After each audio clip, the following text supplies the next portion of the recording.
নারী এই শব্দটার মধ্যেই লুকিয়ে আছে এক পৃথিবীর গভীরতম ব্যথা আর সবচেয়ে মধুর ভালোবাসা। জন্মের পর থেকেই যেন তার জীবনটা এক খোঁজ, আশ্রয়ের খোঁজ। প্রথমে সে আশ্রয় খোঁজে বাবার কোলে, বাবা তার পৃথিবী, তার নিরাপত্তা আর তার হাসির কারণ। কিন্তু বড় হতে হতে সে বুঝে যায় একদিন এই বাবার ঘরও তার জন্য স্থায়ী না, কারণ সমাজ তাকে শেখায় মেয়েরা পরের ঘরের মানুষ। তারপর আসে বিয়ে, নতুন সংসার, নতুন আশা, নতুন একটা আশ্রয়। কিন্তু সেই আশ্রয়ও অনেক সময় হয় শুধু নামের আশ্রয়। সেখানে থাকে দায়িত্ব, থাকে ত্যাগ, থাকে মানিয়ে নেওয়া, কিন্তু থাকে না শুধু নিজের মতো করে বাঁচার স্বাধীনতা। অনেক নারী আছে যারা প্রতিদিন হাসে, রান্না করে, পরিবারকে আগলে রাখে, কিন্তু ভেতরে ভেতরে কাঁদে, কারণ কেউ জানে না সে কেমন করে টিকে আছে। সে ভাবে, আমি কার আশ্রয়ে? বাবার ঘর তো ছেড়েছি, স্বামীর ঘরে আমি অতিথির মতো। আর সমাজ তো শুধু বিচার করে, আশ্রয় দেয় না। নারীর জীবন যেন এক নদীর মতো, যার নিজের কোনো তীর নেই, শুধু বইতেই থাকে। কখনো বাবার ঘর থেকে, কখনো স্বামীর ঘর থেকে, আবার কখনো সন্তানের ভবিষ্যতের জন্য। সে নিজের সুখ ভুলে যায়, কিন্তু সবার মুখে হাসি ফোটাতে চায়। আর মজার ব্যাপার হলো, সবাই ভাবে নারী খুবই দুর্বল, কিন্তু বাস্তব হলো সেই সবচেয়ে শক্তিশালী। কারণ সে নিজের চোখের জল লুকিয়ে হাসতে জানে, নিজের কষ্ট ভুলে সবার জন্য বাঁচতে জানে।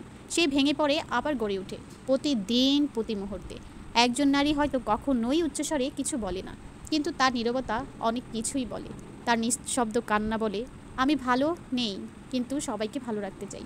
কত নারী আজ নিজের ঘরে পরের মতোই থাকে, কত নারী নিজের স্বপ্ন গিলে ফেলে শুধু সুখ সংসার টিকে রাখার জন্য।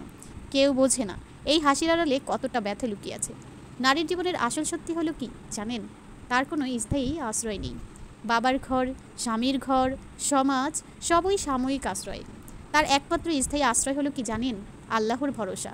যে নারী আসলে আল্লাহর উপরে ভরসা রাখে, সে কখনোই একা নয়।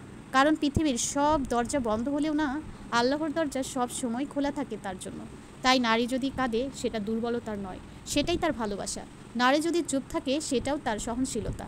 আর নারী যদি একা বাঁচে, সেটাই তার সাহস। একটা কথা মনে রাখবেন, নারী কখনো কোনো আশ্রয়ের জন্য জন্মায়নি, বরং সেই আশ্রয় যার ছায়ায় পুরো পরিবার বেঁচে থাকে। তাই তাকে ছোট করে দেখবেন না প্লিজ, কারণ একটা ঘর তখনই ঘর হয় যখন সেখানে একজন নারী থাকে। আর একজন নারী তখনই বাঁচে যখন তাকে সত্যি সম্মান দেওয়া হয়।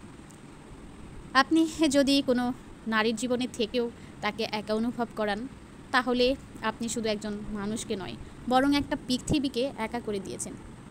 নারীর জীবন আশ্রয়হীন এক আশ্রয়, সে নিজেই ঝড়ে ভেসে গিয়ে অন্যকে বাঁচিয়ে রাখে। আল্লাহ হাফেজ, সবাই ভালো থাকবেন। আশা করি ভালো লেগেছে সবার।